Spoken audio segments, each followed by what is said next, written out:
Hey everyone, thanks for tuning into this episode of the Creatives of Windsor Podcast. I'm your host, Anthony Sherdown, and today I'm sitting down with Jen Brignall-Strong from Tailgate Takeout. Thank you so much for having me, Anthony. Thank you for coming on. Did I pronounce your name right? You did. Okay, good. Oh, I'm so happy. No one ever does. I'm going to twist this up for you. Okay, thank you. I usually hit the names pretty good on here, which is good because it's always like nerve-wracking whenever I'm doing the intro to say the name right. Anyway, okay, so Tailgate Takeout, for people that don't know what it is, can you give like a little intro or a little breakdown? Yeah, a little kind of like Cole's Notes version. Mm-hmm. So Tailgate Takeout is a food blog that I run. I think it's officially as Tailgate Takeout. I think it's 6 years old. Wow. I think obviously it started and it's morphed since then, but with the pandemic, with everything kind of being closed down at the time. Prior to that, I was Jen the Star Wars nerd, which that was like a whole thing you had? Yeah, cool. Yeah. So I was doing food reviews and junk food reviews for the morning show on 89X. So I started that, 89X at the time. Turned to a country station, so everyone was kind of gone, and I really wanted to continue, and I had some relationships with local restaurants and food businesses and entrepreneurs, so I continued on. I rebranded as Tailgate Takeout, and I started doing local food reviews, eating in the back of my tailgate, my SUV. Oh, so that's where the name comes from, because it was during COVID. Yeah. And so I was like exclusively eating in the back of my car because everything was locked down, right? And what did it look? So essentially you would just go around and get takeout at different places. And then what would you do back then? Say, just film yourself and just say, yeah, you kind of review it? Yeah, I had an old Canon camera, just set it up like straight shot, sitting in the back of my car, and I would go pick up takeout. I would see, a lot of people during COVID, they were doing like the specials or like new features to keep people coming back, right? Mm-hmm. So I would just go around and try to kind of even it out between city and county, and try some of these foods, tell people about, these specials or these things that were happening, just to kind of help businesses stay afloat. That's super cool. So where are you at now? Like what's been Tailgate Takeout for the last year? The last year, it's been crazy, and it's continued to grow, and it's weird. I'm so proud of it. It's my other child, right? Because it has evolved so much because as the pandemic kind of wound down and people started going back out, a lot of the restaurants were more interested in the more traditional, what we see now, like food blogger, coming out to the restaurant, showing the atmosphere, showing the dishes plated properly, right? Because when you take out, everything kind of gets smushed and it doesn't always look as pretty. So a lot of it evolved into that. So that's kind of where it is right now, as it stands, and a lot of more like community partnerships, event-based things. I'm sure I run a cornhole tournament every year, the last few years. That was kind of born out of the wanting to do an event that tied in food with kind of like that tailgating theme. Yeah. When did you do that? So traditionally it's May, just around the long weekend, usually the week before or after, taking a bye year this year, just because there's so much else going on. There's a bunch of different projects kind of I have on the go. Yeah. But we've done it with Walkerville Brewery and raising funds for the CMHA. Yep. Yeah, so something I hope to continue again this year. It was too much, and I had to kind of decide where to draw a line. But we're looking to reinvigorate it next year. Sweet. So so it's just a pause and not a cancellation. Yeah, and it's been great. And so we have a lot of these type of like partnerships and events. This year, one of the big things was an ongoing campaign with the Haunted Zoo. Mm-hmm. So we have the sticker project with Jeff Denemy. So it's called the Foodie Safari, the Windsor Foodie Safari. So every month we're releasing a new sticker of like a popular kind of iconic Windsor place or a Windsor food. So obviously we've done pizza and some of the more non-traditional, punchki, which isn't a Windsor thing, but it's really known here. Yeah. This month is shawarma. Cool. Because again, not a Windsor thing, but it is such a Windsor. Like we didn't invent it, but we have such a strong culture here. Yeah. So that's really kind of taken up the full year of like an ongoing campaign, and that's all being filmed for his his Bell series that he's doing, the Zookeeper. Yeah. So one of the episodes will be on the foodie safari. Okay, sweet. Yeah, I had Jeff on a few months back. Yeah. And I had Gavin on a few years back. Yeah. They're doing that project together. Yeah. So that's really cool. So you guys, so how does it work? Jeff designs a sticker, and then for this month, for the shawarma one, or you said every month you're doing it? Yeah, every month. So is he bringing the stickers to different businesses, and then people go to the businesses and then they get the sticker? Yeah, so what we did just before the beginning of this year, we sat down and kind of came up with a concept, reached out to, again, a lot of the partners like I had and they had that we've worked with over the years, and we kind of came up with our map for the year. So going into May, we have a Cinco de Mayo one, so you could guess probably, what that sticker is going to be. So he's designed them all. They're all currently printed. We just unveil them once a month. Cool. And then it's kind of like we're calling it a safari. It's kind of an ongoing thing where we're encouraging people to get every sticker. Because every sticker is a ballot into this end of the year prize called like the Ultimate Foodie Prize Pack. And so it'll have like food or gift cards or beverages from all of the participating restaurants. So what are some of the participating restaurants for next month for the Cinco de Mayo one? I can't unveil next month yet, but I can tell you so far it's been Littlefoot Foods. This will be May, right? This will be May. This will come out after the month starts. Oh, so okay, so I can say it. It won't come out before that. I can tell you. This podcast will probably come out like the second week of May. Okay. So is it okay to say it? Yeah, right. That's okay. No pressure. I'm just asking. Yeah, absolutely. No, then I can say it. I won't tell anybody in the next few days, okay, I promise. That's fine if I find out. No. No, for May is going to be the Grand Cantina, which the F&B Hospitality Group, Rosemary and John, have been absolutely amazing and have become like dear friends of both myself and Jeff and Christy. Just their community support and how they show up and how they come out has just been incredible. They always supported the cornhole tournament, and they're such a staple. Again, it's a non-traditional Mexican food. They have their own spin on things, but they're such a staple in this community, and what they've built, first in Ford City and then now in Walkerville has just been incredible. So when we were looking at this project, we said we have to work with these guys. It just makes sense. And so it's a super fun sticker. It's a taco.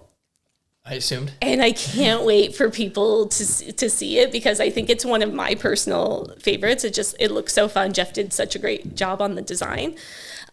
So yeah, we've got that one. We also have Littlefoot Foods. Okay. We did the punchki with blacks, which was so much fun. You pick one restaurant a month? Yes. So what was April's for the shawarma? April was shawarma, and that was Tabbouleh by Eddie's, or the Eddie's group of restaurants. So he owns Tabbouleh by Eddie's, Eddie's Bistro, and then La Marina by Eddie's. Okay. So all the stickers are available at all three restaurants. So whenever you go to the restaurant, so when you go to Grand Cantina for this month, you just order food and then you ask for the sticker? You can buy, so the stickers are $5 each. Okay. And again, on the back of the sticker, it's got a little QR code. People scan it, and then your sticker counts as a ballot. Sweet. So at the end of the year, we actually have 13 stickers because we had February as like a double header with OG pizza for Super Bowl, and then we had punchki for Fat Tuesday. Gotcha. So you have up to 13 stickers to collect for the year.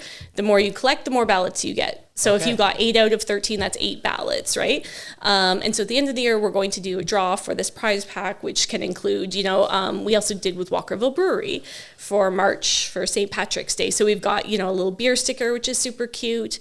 And then in the giveaway, we're going to have, beer, gift cards, pierogies, all these kind of things together. So yeah, it's really cool. And it's something that keeps people coming to these businesses. We framed it as like, we want to introduce our friends to your friends, right? So this is kind of encouraging everyone to get out and explore their neighborhoods, explore their local restaurants, and support the people that support our community. These people are the ones that are sponsoring, Little League teams and charity events. So it's something that's kind of near and dear to my heart. I'm really glad that we're doing this project. Yeah, that sounds super fun. Very interesting. I definitely will go check out Grand Cantina next month too. So cute. Or this month when this comes out, and do that. That sounds great. So this prize pack sounds pretty interesting. With 13 different businesses putting all kinds of stuff together.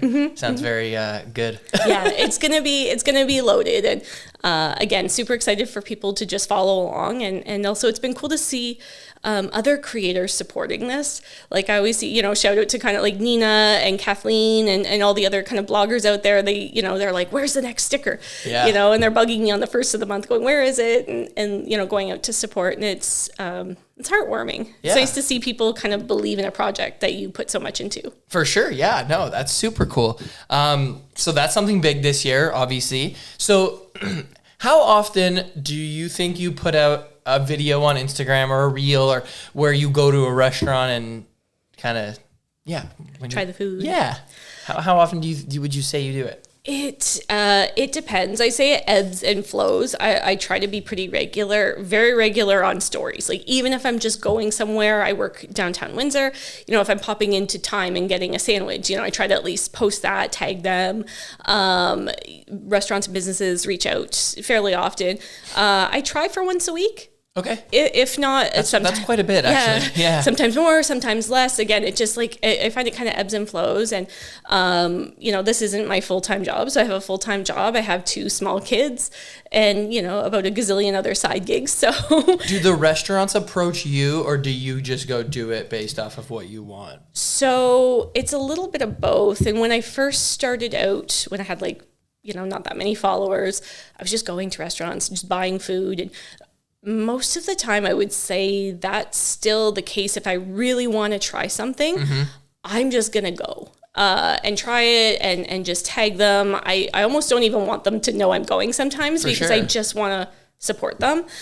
Some of it is they reach out and they say like, hey, can you, we'd love for you to come to dinner.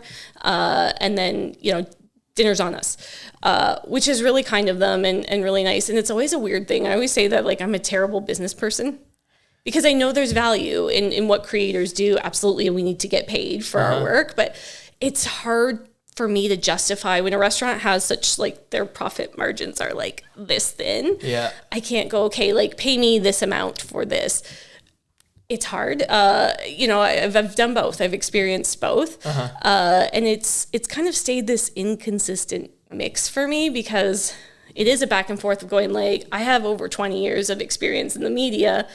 But also, this mom and pop shop, I just want to help them. Yeah. Right? It's kind of, I feel like a lot of creatives, sometimes they just want to see a project off the ground. Right? So they don't even care. I'm the money will come after. And then, then I have people going shut up, Jen. We need to get paid for this. And I totally agree. So it's a fine line. It's kind of a balance of everything for me. It's so hard, as somebody else who's a creative and has had a business for over 10 years now, and I feel like every situation is just so different. Yeah. What's happening, and a lot of the times, one way I look at it is this place using what I'm doing so they can make more money? Yeah. If I'm making a commercial or doing promo photos or something, yeah. If you're using it to make money, or you're hiring me to capture something that you're making money at, then of course you have, Yeah. But the way I've always done it too when I'm shooting is if I ask somebody to do a shoot, it's obviously I want to do it. So yes. Yeah. If they ask me, then it costs money. That's pretty much how it goes. No, that's a really good, I kind of frame things that way too. Sometimes again, if there's a new restaurant and I want to try it and they haven't reached out, I just want to go, I'm going to go, or alternatively, if I know a restaurant is really struggling, I can't if it gets them a couple more, seats at a table, then I'm okay with just going and supporting. But, if I were to have a big corporation that is going to use this and, marketing and okay. They get obviously, afford to pay. So it's such a struggle for me. Honestly, that's probably one of my biggest struggles. And then you have to also consider your other creators, right? I think there's a smattering of us in the city, and there's some that charge a premium price. There's some that just, do it for fun and they're very honest and straightforward. And then there's some that are kind of in the middle where, hey, flip me $100 to make you a reel. So there's kind of no consistency locally that I've found. Probably. No, there's not. Yeah. No. I'm more on the business side where, pretty much everybody's paying for something. Oh, yeah. But I try to but it is my full-time job and it's a business. Yeah. But I do always try to support my clients as well.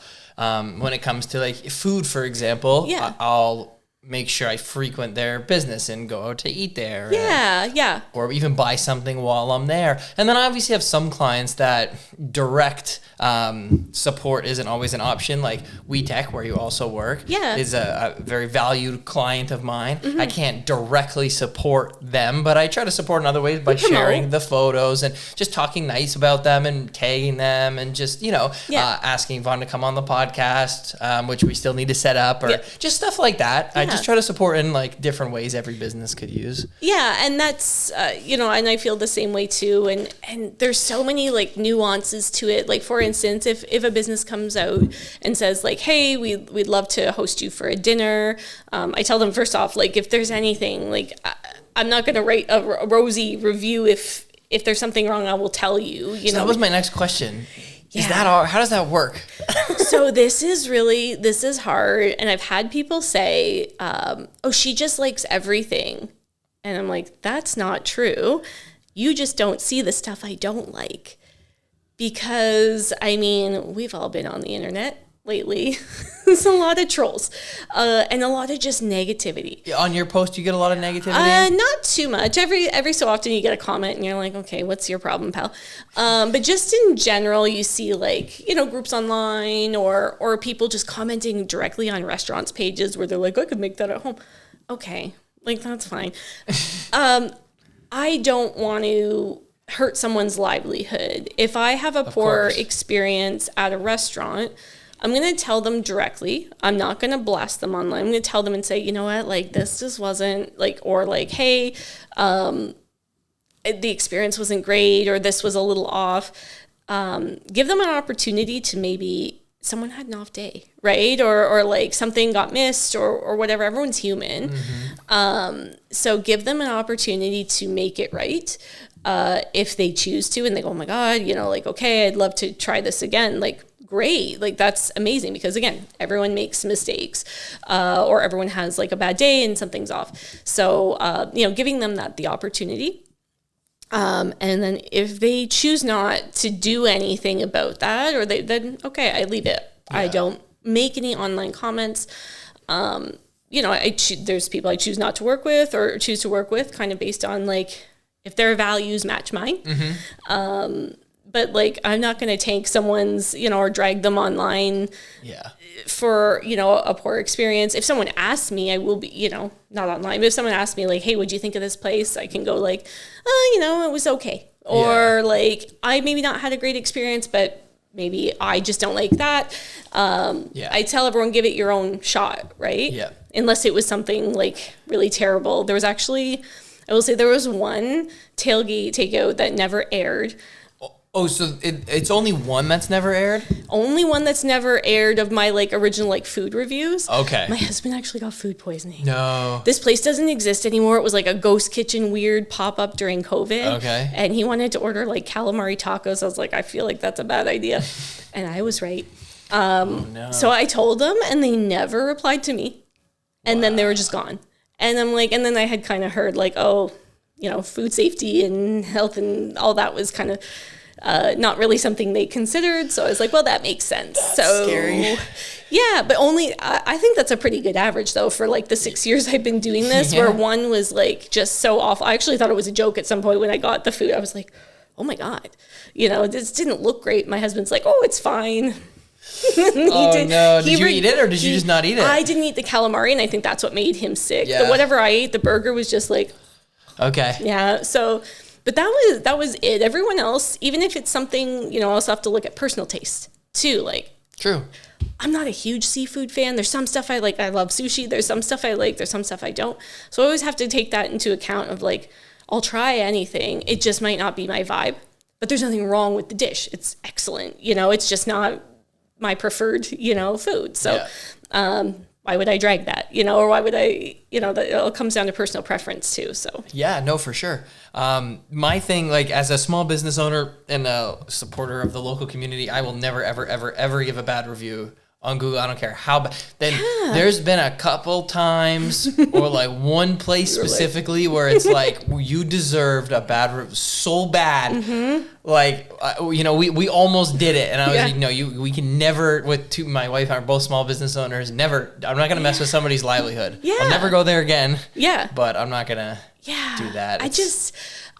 To me, like, you know, life is short. We only have so much time here. Do I want to spend it angry? Do I want to spend it being like, can I swear on it? Like, do I want to spend it being an asshole? Like, why do I want to be an asshole? And if this person is choosing to, you know, give people a bad experience, okay, have a good life. See you later. I don't need to waste my breath on you. And I certainly don't need to sit and type out a big long thing and some rant on the internet. There's stuff that's worth fighting for. This stuff is not. I get, for sure. Yeah, you can swear on here, by the way. Oh, good. You can so much swearing. You can say ass on the actual radio too. Yes. But you can't say asshole. Yes, I am aware of this. I did work in radio. Oh, yes, you said that. Yeah. That's funny. I haven't had to use the dump button, so I'm pretty proud of myself. Really? Yeah. Wow, is there actually a dump button? Yeah, there's like an 8-second delay button. So it depends on your Interesting. Yeah. Because they do get fined if that happens, right? Yes.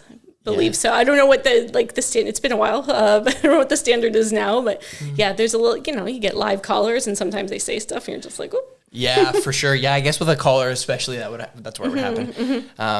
No, this is fine. But I would say I swear maybe once an episode. People swear here and there, but nobody swears too much. And we'll definitely go full episodes for long with no swearing. I guess it depends on who's I like to break that streak. But I think that's just a general rule of thumb for life. Like, don't be an asshole. Yeah, no, that's true. Yeah. It should be the the tagline. I need shirts made. Tailgate Takeout. Don't be an asshole. I don't think those go together. Why not? So, this is a question I wanted to ask you, but then I also, going off of what we just said, I don't want you to forget someone or feel like you're playing favorites. I didn't warn you about this question. You don't have to answer it. What are some of your favorite places you like to go? Or do you not want to answer this? Is it going to be too... No, I can answer it. I think if people follow my page, they could probably figure it out. They could probably also figure out that Mexican food and tacos is that's my, if I had to pick, either Mexican food or Middle Eastern food are my two. I could eat either one of them every day and not get sick of them. So what are some of, I don't want to ask your favorite, what are some of your favorite places to get Mexican food? A lot of it is so a more traditional would be El Patron in Tecumseh. Highly recommend. Their family used to own Salsa Caliente in Leamington. During the pandemic, they were probably actually one of my older first episodes that I did. They opened up originally in that old Blockbuster video in Tecumseh. You're too young to remember that. In that plaza where Zayre's is in St. Clair Beach. Yeah. Then they moved they're on Tecumseh Road east, kind of across where the new Bourbon is. Yeah, I know where they are. I just haven't been. Oh, highly recommend. And again, that's a lot of more traditional street tacos and a little non-traditional. They're called chori fries. So basically fry supreme from Taco Bell, but real and a gazillion times better and fresh. Great margaritas. They always do cool features, and just the family that owns it. I just want to hug them every time I see them, and that's been such a great thing for me in doing this. Is the people that you meet and the stories and that's the Cafe Amor family for me. Oh God, don't you just want to every time you see them, you're just oh my God, hi. Cafe March 21st too. The brothers there are all really nice. Yeah, they're so sweet. And you meet these people and they become your friends. Maruna, who's one of the owners, El Patron. I came in around Christmas time and she's like, I got you something. I was like, you got me a Christmas gift? And it's a little bag that says, I heart pickles. Because she knows I have kind of a pickle thing. Yeah. And she's like, I saw it and I had to buy it for you. And awesome. I had brought her a little churro Christmas ornament a few years before because I saw it and thought of her, So you kind of develop these weird little friendships in all of this. And I end up frequenting that place quite often. Just the food is amazing, lovely staff. As I said, F&B group. any food that they make, I will eat. I don't care. Like Funky Chow, Tallulah, Grand Cantina, just they're so creative in the kitchen. They're fun. The staff that they have on, like their turnover rate, I swear, is like 0 because people who work there want to stay there because they're just such great people to work with, right? So it's like you've got that great atmosphere. Then you've got the food that matches. Those guys are great. I feel like I'm mentioning all Mexican places, but El Diablo in Kingsville is probably one of my favorites. Is that newer or no? They've been around, I want to say, just before the pandemic, maybe a year or so before. I feel like everything's before and after COVID. Yeah. Those guys are great. And again, that's like a really cool, like it's almost like Asian Latin fusion kind of food because they've got like dumplings and they've got cool. Yeah, they've got this taco. It's like a hard shell taco, but it's got like tuna, like so it's like a sushi taco in a way. It's like a weird hybrid. It's like one of the best things I've eaten. That's awesome. Yeah.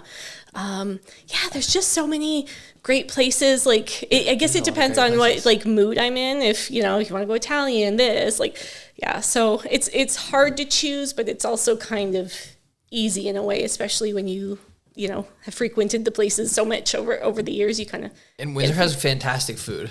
I don't think people know how spoiled we are. We are definitely spoiled. I do a lot of traveling. No.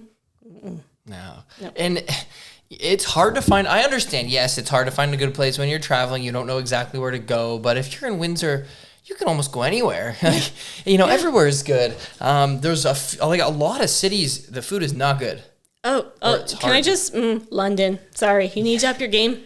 I don't even like the food in Toronto that much. Yeah, it's so big. It's hard to find the good spots. Yeah, you've got to find those little niche spots that you see on like TikTok. And Detroit's Instagram. Amazing, actually. Detroit. New Orleans is my favorite American city for food. That is, so my family is American. Okay. That is one place I've never been, and I'm dying to go. I'm like, give me the beignet. 2-hour flight, go. I know. Okay, right now, do you want babysit? That'd be great. Bring them. Stay at Uncle Anthony's house. It's only a 2.5-hour flight. It's check it out. Yeah, so that's been on my list for a long time because I like that food. So my family is like southern roots, so like Tennessee. Oh, cool. And then everyone moved on up to Michigan. But like that southern kind of, that's more Creole, but like the southern cooking, that always gets me. I feel like we had a few restaurants like that here and they've gone away. And I would love to see that back. Like southern, like give me some grits, give me some cornbread, and like, we've got a couple of cool barbecue places that touch on some of that or more kind of like Texas style barbecue, but I'd love to see the more traditional southern, like everything covered in butter. Yeah. Yeah. And I feel there's been some newer places that are more creative popping up over the last few years, and it's changed people's palates and piqued people's interest, and I think that opens the door for people to open up places that are different. Yeah. Yeah, and I think there are so many talented chefs, or they bring their own flair or like their spin into something. Like a huge shout out would be to like Salty Dog in Amherstburg. They started strong and they continue to be strong even as they evolve. And I would say, Chef Nav is one of is kind of like one of the best chefs that you probably never heard of in the city, in the county, everywhere. Like he's brought in, he's Indian. He's brought in a lot of he makes his own sauces and like spice combinations and so much flavor in the dishes that he creates. He made a butter chicken mac and cheese once I had him cater an event. People still ask about it, and that was 2 years ago. Wow. So I have events, and they're like, hey, where's that guy that made the butter chicken mac? And I was like, I know, it wasn't so good.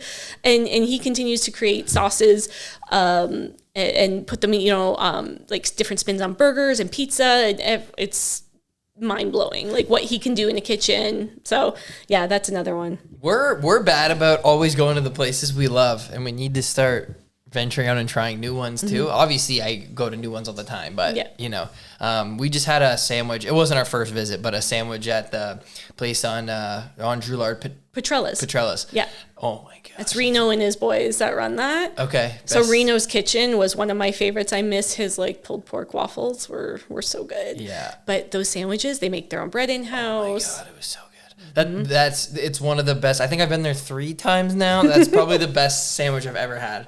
I need to go more. Yeah. There's so many spots. And for me too, well, again, I have 2 little ones as well. So kids can sometimes be picky. My older one's a little bit easier to bring along. He's my little foodie buddy. But, you do get in those, like, not a rut, but you get in those, like, I just want my favorite. Or, like, I only have time to go out once this week.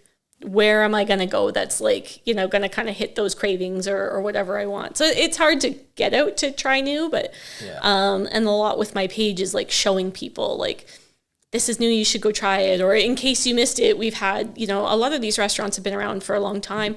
Maybe look at someone like Take 5 Bistro on Erie Street. Been around forever. It's got a solid reputation, but people don't, like, maybe know that it exists. They don't do a lot of, like, marketing. So it's more like word of mouth. So places like that you want to go to and be like, hey, remember that this place is amazing and you need to try it. Yeah, right? like LaGuardia downtown, I feel like is a spot like that. Yeah. Love that place. Good. It's classic. It's cool in there. It almost feels like you're in a New York restaurant or something. Yeah. Because you're downtown and it's quiet, but it's great. And it's been around for a really long time and it's really good. But yeah, you don't see them pop up as much as places like Spago would pop up, ones that are just so active on everything, I guess. And that's such a big part that I would say is, like, for social media, if people aren't on that bandwagon, it's so important, or at least have a page and just try. Just try to post something. That's where we're finding restaurants, right? That's where everyone goes to look. Is online. And, if as a creator, you want to go there, you want to be able to tag the restaurant so people can then go to the page and see more about them. So, yeah, that's why, the ones that have really strong social medias, it does make a difference. But when the place is also great, like all of the F&B places have very good social media, strong, tailored, and they're all kind of different. And then that, and then they're also really good. Yeah. And it just all goes together. Yeah, and it is so important, even just to, like, in the consistency of posting to show people you're still around, you're still creating dishes, you're still doing, great things, even for restaurants that are really well established. Like, you think, oh, like, I can sit back and I've got great word of mouth. No, you have to keep being, out there in people's faces. You do, especially if you have competition, you're not the only Mexican restaurant in town. Yeah. But some restaurants are pretty niche and don't have a lot of competition. So I feel like maybe they aren't as, I guess they don't have to be as active, but but I don't know. Because we have some great ones like Naughty V's. They don't have too many, I don't know of any other restaurants that do that. We I don't, could be like, wrong. a couple, like, random pop-ups for, like, oysters and things like that, but not too consistently. Yeah, or Sawyer's. That's pretty niche. Is there another barbecue place? There's, like, Twisted Smoke. They work out of, they're on Seminole. Same but different. But still different though. Yeah. So I think, and Sawyer's has I think it's just them that does it, but I always tell them when I see them, I'm like, your pictures are great. Like, like, they take the time to promote and to actively, like, Saturdays, it's already, like, memorized in my head as, like, Saturdays are beef ribs. Because they're so consistent with it. Yeah. That's what you have to do nowadays. And for, like, everything is online. I miss so much on Instagram though because of how the algorithm works. Oh, it sucks. It sucks so much. I'm always like, as a photographer, that's all I do. I'm just always following different people around the world, looking at cameras. So my feed is always just photography things, and it shows me local stuff, but not as much as it should because of how much I interact with the photography stuff. It doesn't show me the local stuff. There's a new update with Instagram where you can customize your feed a little bit more, where it gives you, say there's like 10 little buttons. It'll be like photography, food, this. And then it'll say like these, it'll tell you, probably AI, like it'll tell you your interests. And then you can actually X out of like one. Because I was getting a lot of I was getting like a lot of astrology stuff because I looked at one thing. Yeah. And then all of a sudden it was like Gemini everything. And I'm like, cool, that's great. I just want to know about restaurants. So it's like click off of that. So it's a new setting, I think, in one of the latest updates for Instagram because I'm like, what is happening to my algorithm? It's like all over the place. And I felt like I was sports stuff and I don't care. Yeah. You were probably hanging around someone that talked about sports and then your phone heard you. Yeah, I don't know. I'm really into action sports. Like I'm a really big mountain biker and rock climber. So I'm always watching that stuff, but then it shows me all the regular sports too, like the big 4 or 5 sports. I don't care. Like, I don't want to watch it. It's always popping up and it annoys me. Yeah.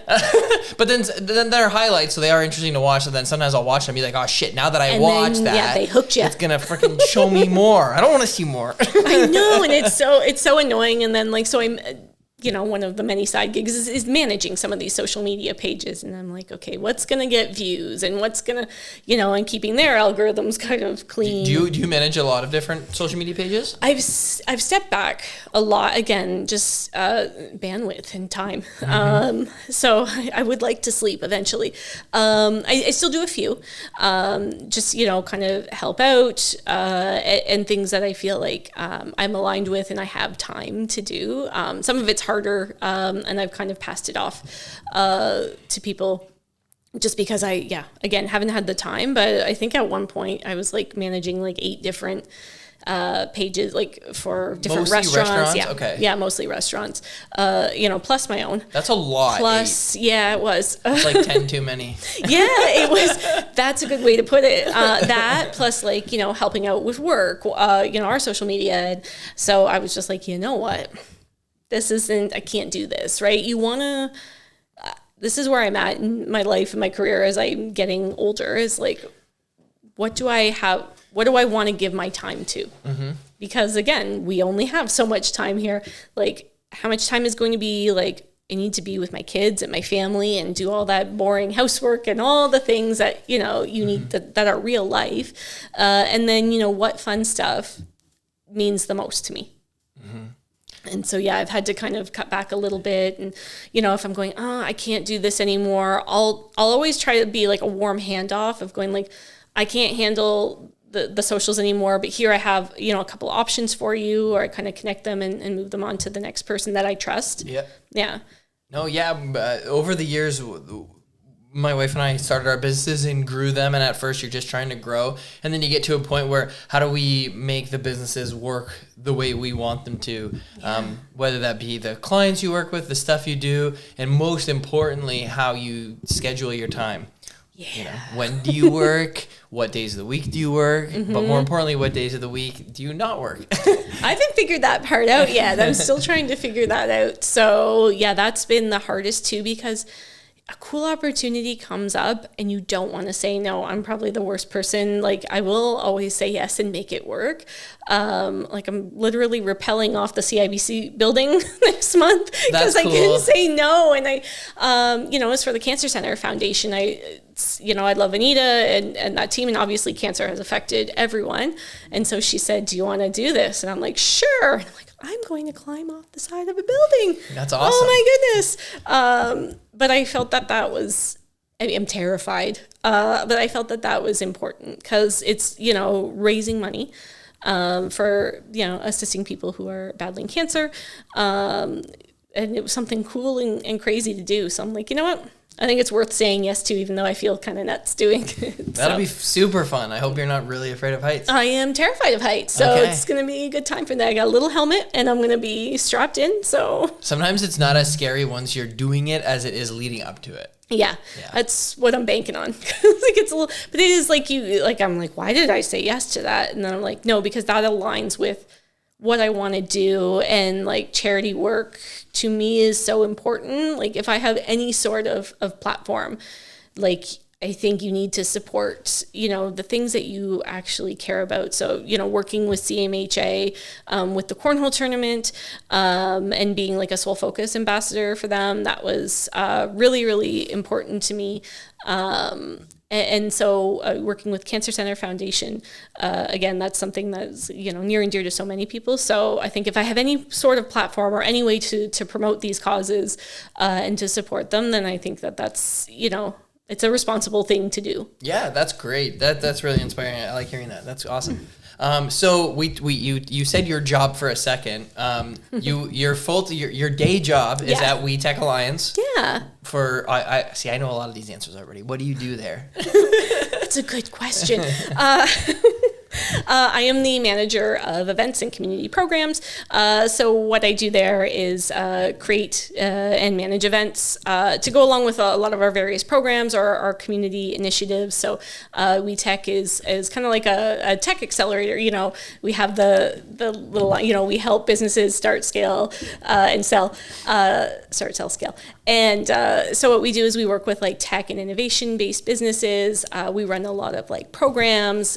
We connect connect them to other organizations. And yeah, so it's cool to kind of support entrepreneurs in the restaurant industry, and then, you know, kind of like in the tech and innovation space as well for my full-time job. Yeah, that's great. Yeah, you're definitely the event woman, always running around. Yeah, you see me. The event Jen is a scary Jen, let me tell you. That is a different Jen than is your day-to-day Jen. My coworkers will laugh at that a lot. We joke, I'm like, I'm going to try not to yell at you. I will probably yell at you. I'm sorry. I'm not saying that you're mean or scary. I'm just saying that you're very focused. Yeah, no, they'll say I'm mean and scary.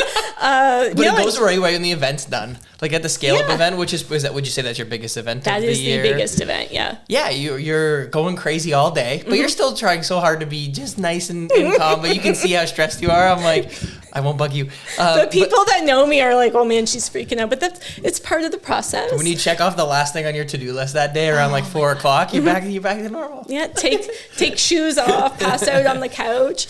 But yeah, it's been so fun, and I still feel like I'm learning so much in that space, because that's not, every time I come in, someone's saying a million different, you know, terms or like things. I'm going, what are you talking about? Like, I don't always know exactly what our founders are building, but when I get to like the meat and potatoes of what it is or what problem they're solving, I'm like, oh, that's really cool. Yeah. Or like how innovation can kind of take different shapes. Like we talk about Hyena.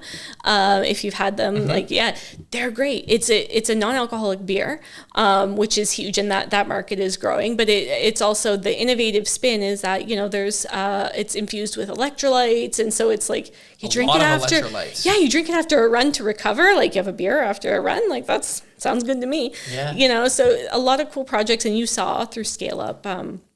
Some of the things that people are coming up with, and you're going like, this is being built right here in our community. So maybe even if I fully don't understand, you know, all of the work behind it or the coding or anything that goes on, that like what it's doing is solving a problem, and it's, you know, helping employ people in our community, grow our entrepreneurship, you know, locally. So it's fun to see. Again, I feel like that's not my realm, but I do like to build kind of like cool events around it to kind of be able to showcase, you know, everything that's going on in our city. Yeah. How long have you been with WeTech for?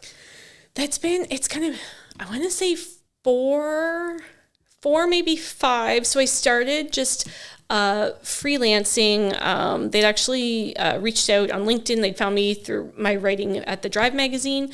So it's just freelance writing for them. Then I kind of came on part-time as like a storyteller in-house. It was a lot easier for me to understand what I was writing about if I'm actually like immersed in the programming and things. So I kind of come part-time, and then we had this opening for event manager. And when I worked for AIM 800, I helped run the traveling trailer. And so I had like a lot of event marketing experience. So I kind of said to Yvonne, the CEO, and I was like, hey, do you think I can do this? I kind of want to do this. And she's like, yeah. That's so, awesome. Yeah, so I think I've been full-time event manager for like 3-ish years, 3, almost 4. Okay. Yeah. And how long have you been running with the Drive for? I want to say 8.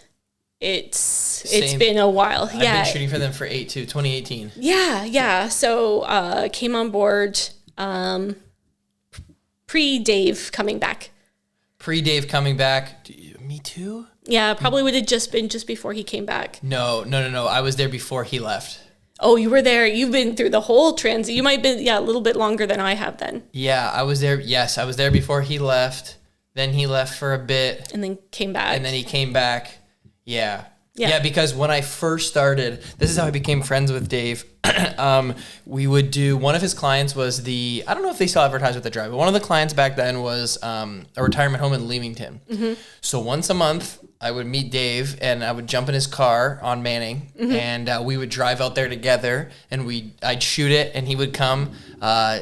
And he would just come just to talk to the clients. Oh, yeah, and everything. He always liked to do that. Out. Yeah. And then we'd go get lunch after, and it was awesome. And then he would drive me back and drop me off in my car, and then we'd go. And I was only probably 22 at the time. I was pretty young. Yeah. And then we got super close doing that, and then And then, so that was awesome. That was super fun. Yeah, I inherited Dave when I had come on, while he was gone for a few years, working with Sabine and Ken, and then Brienne came on shortly after that, and then Dave came back, and Dave kind of, his reputation preceded him. He's just this big personality, instantly like clicked with him.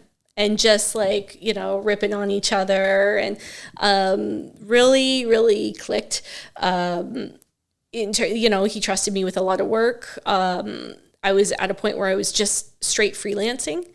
And I didn't want to work for anyone else. I was just like, I'm not happy doing these other kind of jobs. And he's like, I got you.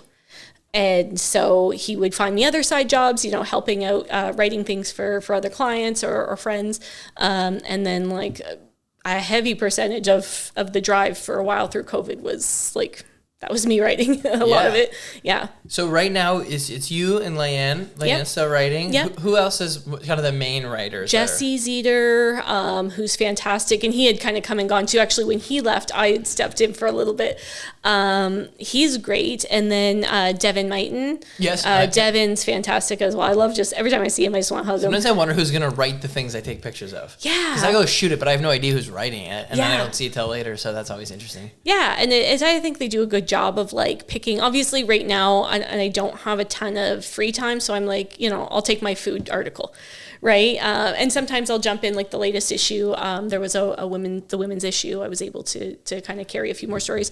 But yeah, I think they try to pair it up with maybe who, like Leanne has done a lot of beauty stuff, she's got a following online. Yep. They try to pair things up with the people, like Devin's heavy into sports. If we have any sports stories, I think they're everyone's flexible and everyone can write everything. I think, we have a great lineup of writers. Yeah. But I think trying to pair it with. It's cool that they kind of bounce everybody around, and especially with photographers. A lot of places like that would just have one photographer, but it's great that there's 3 or 4 of us that shoot and kind of divvy things up. Yeah. Trevor, Six, Maximus, and myself, and then they have other people too. Yeah. I would say I don't do too many stories. I do a lot of the ads. Yeah.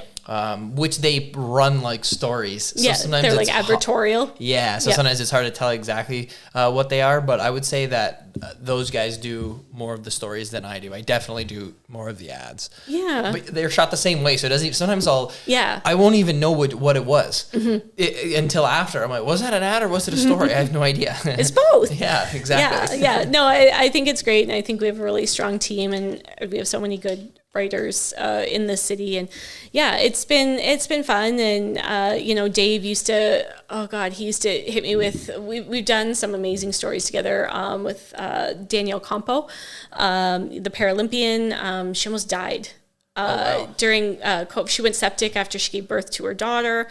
Oh my God, I remember sending Dave a picture. I interviewed her mom, and her mom was like, they told us 3 times that she was going to die. They brought us into the room, and they sat us down and said that she's not going to make it. And I'm just sobbing, right? Because I'm a mom, and I'm going like, oh my God, if someone told me that, right? So I send the picture to Dave, and he's laughing at me. He's like, you cry over every story. I'm like, you give me like the most heart-wrenching stories. Why do you do this to me? I'm sensitive. But yeah, we had a great balance of like, fun stories and those more like serious in-depth stuff that, tugged at the heartstrings. Yeah, for sure. It's crazy. I still it still feels like you can text him sometimes, and he sat in that chair. I know Sorry. Yeah, I know, it's crazy. Don't make me feel feelings. I'm sorry. No, it was just his birthday, actually. Was it? He has the same birthday as my husband. No way. So I used to joke with him, and there's this picture of them two just being jackasses together at a I said ass again, at an event. I was like, of course, like the 2 biggest pains in my ass would be born on the same day, right? Like they're just, he was just through everything was like so supportive, and like had some good talks about like career things and like what I should do in life, and I got like that's awesome. Yeah. I had him on the podcast. He was the 4th or 5th guest, and it was only like 2 weeks before he passed away.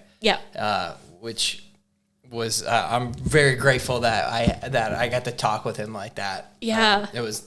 That was nice. It was almost 3 years ago.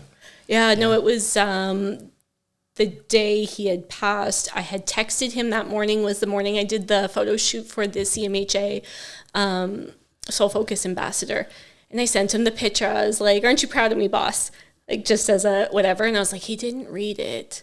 And he always, like, if he always had his read receipt on. And I was like, kind of, and then I had found out that he had passed. So, yeah, that was tough. Yeah, somebody sorry, called you're me. getting all I'm so choked sorry. up too. No, but yeah. My story about it is somebody called me because they saw that he was on the podcast. Yeah. And they called me and told me, and I was like, what? I was like, what, are you with him right now? Like, is he, like, that's such, like, such a Dave messing with thing. Me? I was yeah. like, are you just fucking, like, does he need me or something? Like, is he just fucking around? Yeah. And I literally, when that person hung up the phone, I almost, like, called his phone to be like, what are you doing? Or what's going on? Yeah, like, do not mess with me. Yeah. Yeah, that's how, you know. No, yeah, someone had texted and said, like, I heard a rumor that David passed away, and it was weird because I'm like, I knew that it was true. Mm. And then I called Bree. Bree was just, obviously beside herself. And I'm like, oh my God. So I started calling because this is starting to float, every person. I don't want someone to find out online. Right. And you don't want to, so I called 6 right away. And like 6 was my first call. Did he already know? No. And so he's like, are you alone right now? Are you okay? Do you need do you need anyone right now? It's Joe. My husband was coming home. Yeah. And it was just that, and Matt St. Amand and Devin, just because we knew, and it was like, you want to just make sure that they find out from the right people. You kind of want to, hear it from someone who cares and someone who knows, right? For sure. Yeah. Oh, we're getting deep into this, but anyways, it was we can move on. We can just move on. No, but give a shout out to Dave. No, it's the reason we all know each other, and True. so many crazy things that and cool projects that we got to build and do over the years. So, and his legacy's definitely, it's living on. Yeah, it's still through Paul and Brianne. Yeah, such a huge influence on everything. And, we joke that have the what would Dave do moments, or we drop the F-bomb every so often. But yeah, so that was very difficult. But I do often think of and that's again how I kind of frame things, like tomorrow's not promised. Uh-huh. So where do I want to give my time and my energy? And I don't want to spend time on, negative internet trolls and things that just steal my happiness. Yeah, for sure. So I feel like within our local community, and I'm sure different, whatever you do would bring in different people, but with this podcast, nobody's ever negative. Everybody's always very positive, or they don't say anything. The only time it got a lot of negative stuff was when I had the mayor on, but that's obvious with politics and. No one you can't please everyone, and politics is, it's so hot, but everyone's got an opinion. Yeah, but no negative comments for Ronaldo or Angelo, the city councilors. Although, I mean, I honestly have loved working with those guys. I think they've been great. They come out to things, and shout out to Angelo, comes out to support so much. I mean, Ronaldo never sleeps. That man is just working. Yeah. Angelo comes out to support things, not even in his own ward, but just that in the city, everywhere. That's so important. And, he will say, if he can't make something, he'll send a personal message and just say, I'm so sorry, I'm tied up, please keep me in mind for future events. I love what you're doing and I appreciate it. And then you'll see him share something afterwards. Even if he wasn't there, he'll be like, this was great. We did the scale up or whatever. Mm-hmm. And I think that's so important for any elected official, no matter what your political views are. You need to support where you live, and you need to support the people who are doing cool shit in your community. Yeah, that's why I like all our city councilors and all our local politicians, including the mayors, that they don't belong to a specific party and they can have different views about everything, and it's great. Yeah, and even if they do, and this is the thing right now that I kind of hate, I feel like the middle doesn't exist anymore. And you always have to take a side, and you should. There are things, again, that you should stand for, that you believe in, but sometimes it's okay to just come together in the middle for the sake of a good cause or a community event. It kind of doesn't matter if you're on the right or the left, that you should support the people that build this community. Mm-hmm. And you can find the good in that. and then go back to hating each other after, or whatever you need to do, or you have your difference of opinions. But I feel like people feel like, oh, if I have a difference of opinion, I have to hate you. Mm-hmm. Well, it's not true. Like, I don't agree with, obviously I would obviously say I'm a little more like left leaning. Yeah. I don't hate people that are a little more conservative than me. Yeah, for sure. If we don't share the same values on something, I can draw a line and say, I don't support that you support this, but if I have to come together with them for an event, I'm going to do it. Yeah, for sure. Yeah. Pierre Poilievre gained some of my respect last month when he was on Joe Rogan's podcast. He did two things. The first thing he did was he told Trump to knock that shit off that he's been doing, which was great because a lot of people put him in like the Trump wheelhouse. He's Trump light, yeah. And but it was great that he showed Canada the support over him. Yeah. And the second thing he did was Joe Rogan tried to almost bait him into, essentially he wanted him to shit talk Mark Carney, and he wouldn't do it.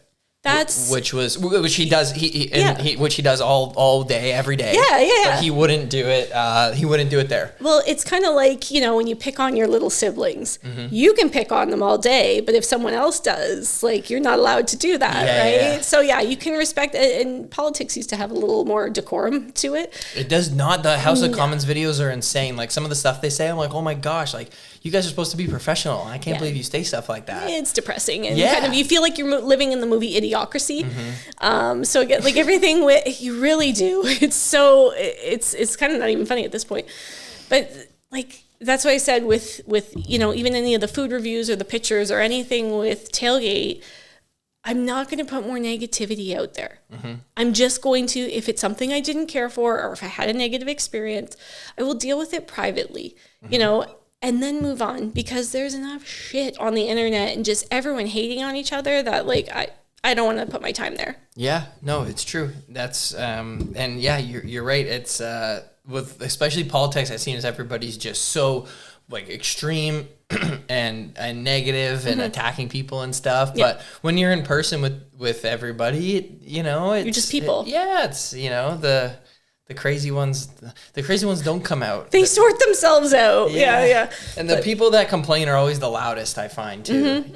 People always complain so much about our elected officials, and it seems like everybody hates them. But we live in a free country where you vote, so most people don't hate them because they got elected, Yeah. So. Or if you do hate them, get out and vote, because we see, I mean, I'm not even talking about food at this point now, but you look at voter turnout and it's like so depressing, low, that we have this freedom to choose, and most people choose not to choose. So, unless you vote, you don't. I'm sorry. I'm excited for this year's because our elections municipal are coming elections. And it's very especially because I've had so many of them on the podcast and gotten to know them more over the last year. I'm really excited to see how it's like a sporting event. Like, who's gonna run? How are they gonna campaign? Who's gonna win? That should all start in the next few weeks, I think. Yeah. It's gonna be crazy, but it's there's a lot of people that care about our city, which is great to see. And that's, I think, with everything I do,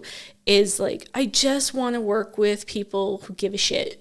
People who want to build cool things, people who want to work together, because I think it's something I will say, Yvonne, my boss, my full-time job, collaboration is multiplication. You want to work with people. You want to bring as many people in to lift everyone up. And it's so important.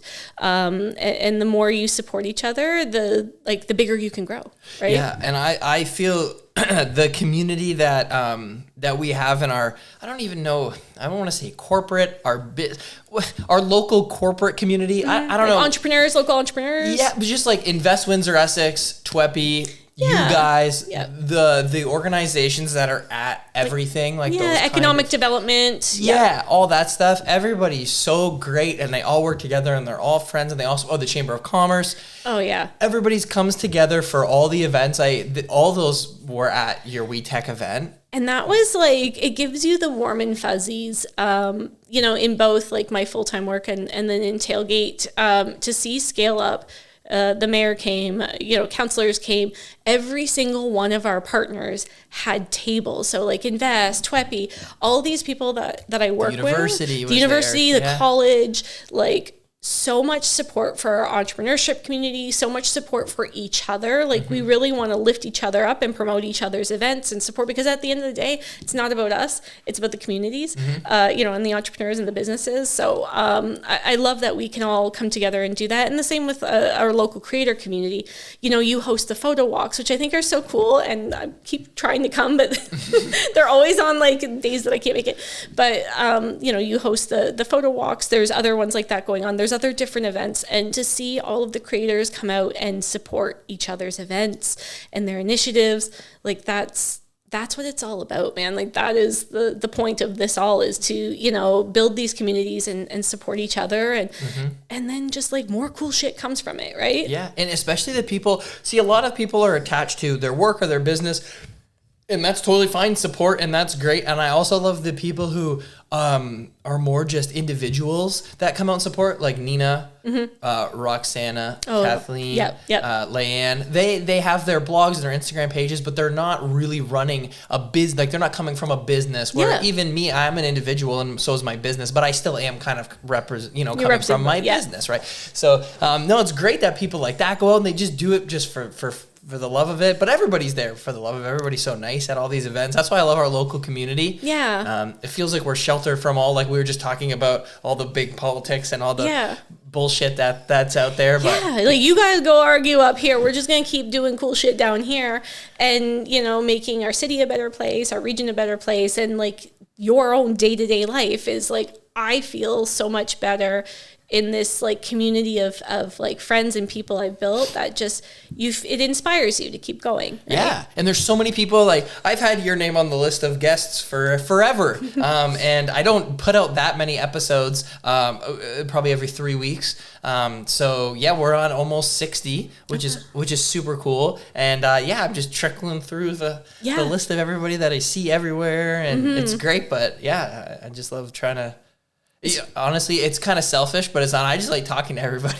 Yeah, it is. And this is why it's hard to say no to things, because you want to keep, like, you are busy with, your business and everything, but you still do this because it fills your cup. And you don't want to say no to it, and you want to give as much time to it as you can. And I'm surprised to see, at first you don't know how things are going to go, and you make it through the first year, but we just passed year 3, and I haven't even taken a break from this. I've gone consistent all the way through. So I think if you can do 3 years, you're probably going to keep going. I don't see this stopping in any way. Yeah, and there's no shortage of creatives in this area, and just more and more I've seen over like the past 5 years of more people putting their work out there, either photography, writing, blogging, any of that. Like it's so cool to see. And I kind of do this thing with Scare House every year, where we host like a creator dinner for kind of kick off the season, and we do their like haunted house dinner. Yeah. And last year there were a few creators that they kind of have maybe like a couple hundred followers, not a huge following. They're just getting their feet wet, and I brought them in because I'm like, I think it's important to give opportunity to people and to help them grow and to encourage each other. Like if you are doing something, if you are creating, get it out there. Yeah. Put it out there, and just keep creating. If it brings you joy, keep doing it. Yeah, and there'll be support. See, I've been in the creative space in Windsor for over a decade. I have this podcast, and I still see so many people come up, and I'm like, where the hell have you been? Like, yeah, and then you look and they got a couple thousand followers, and you're like, where? I didn't even know you. How have I not heard of you or met you or seen your work or anything? It's crazy. Yeah. Because you've always grown up hearing like Windsor's small, and it is small, but at the same time, it's not that small. No. Because there's a lot of people doing cool stuff that I don't even know about. Yeah. No, I've seen a lot of that too, where I'm like, I didn't even know it's the algorithm. That's why. Stupid algorithm. You're in the hardest thing though. See, for me, I can talk to people from everywhere. You're in just food, and everywhere's so good. How do you man? That must, well, I guess, or maybe it's easy because you can always give everybody a good review. Well, no, they just don't tell the bad ones. But I feel like if you watched my videos in reverse, I shrink by it's so hard to say no to the food. It's been so good, and it is. You want to just keep trying things and keep doing things, and food space is hard.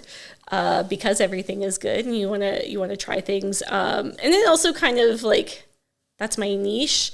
So sometimes I feel like I'm getting out of my lane. but I also want to promote. Then I'm kind of like, you know no what? such thing as a lane.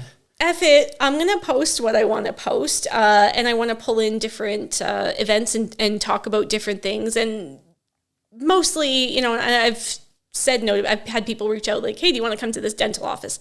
That's great. I'm sure you do good work. And I would love my teeth to be whitened, but it doesn't align with my page. So I'm not like, I will support you. Great. But I don't want to veer too far off, you know? Yeah. So everything does always somewhat involve food, even if it's more of a touristy thing or an event, it involves food.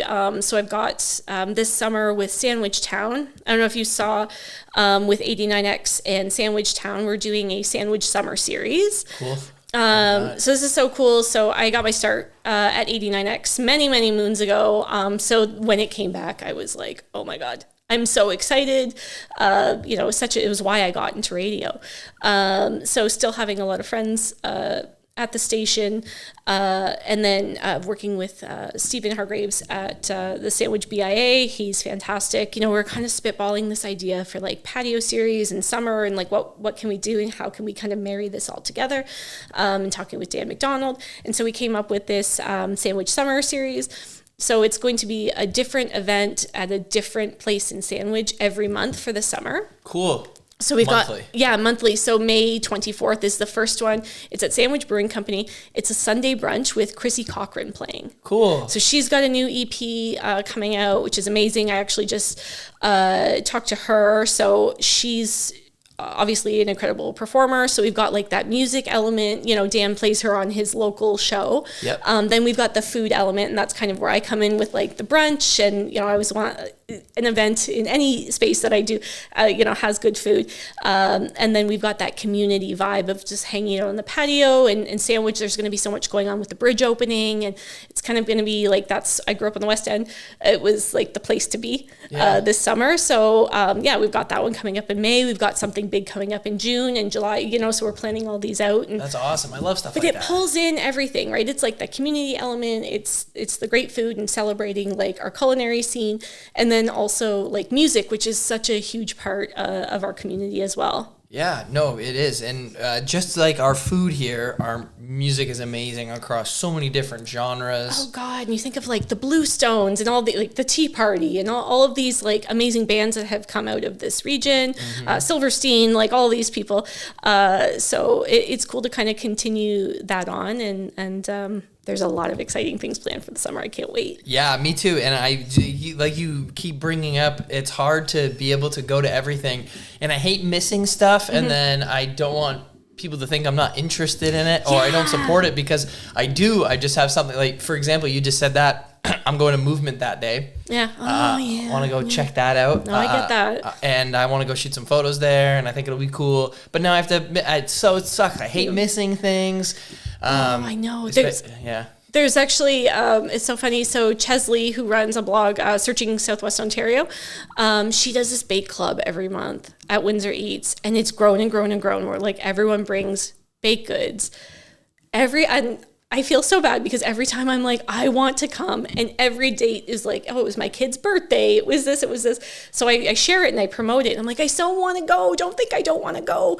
But life gets in the way, or obligations, or, you know, work, and, you know, got to pay the bills, got to feed the kids, got to do all those things. So it's hard because you miss stuff. As a wedding photographer, I miss a lot. Oh, your Saturday nights are like, see you later, right? Yeah, Saturdays, days and nights are gone. And then so's Friday pretty much too, because I have a wedding the next day. I can't really go do anything. Yeah. I have to, you know, rest. Yeah. So like I can't, you know, I can't be out late. I can't drink. I like to chill. Yeah. It's such an important day. Well, we're getting older, you know, you gotta rest up. Very rarely, I used to do it, not too much anymore. After a wedding, maybe go catch something, but not very often. Yeah. But I can hit Sunday things. Yeah, Sunday brunch and then go to Movement. Yeah. But yeah, you gotta fuel up before you go.